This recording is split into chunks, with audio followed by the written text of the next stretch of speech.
Yang paling penting, korang kena follow Mechanic Transmission. Itu paling penting. Kita nak hit 200k followers.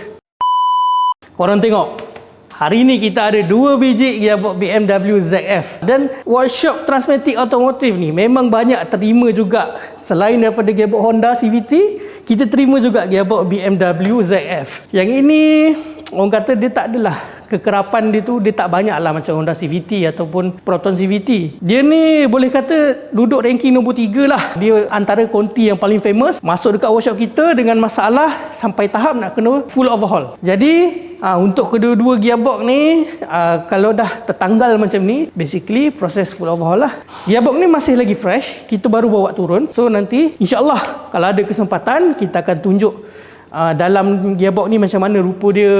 Mungkin korang tak pernah tengok lagi video-video kita buat sebelum ni kan, dalam gearbox BMW ZF ni macam mana. Kalau korang nak tengok, jangan lupa like lah dulu video ni dan share dekat kawan-kawan. Yang paling penting, korang kena follow Mechanic Transmission. Itu paling penting. Kita nak hit 200k followers dalam tahun 2026 ni, okay? Kalau korang ada masalah gearbox ataupun nak check masalah gearbox korang, nak buat inspection, boleh hubungi kami di Transmatic Automotive Seksyen 15 Shah Alam. Kita buka daripada hari Sabtu sehingga hari Khamis. Hari Jumaat saja kita cuti.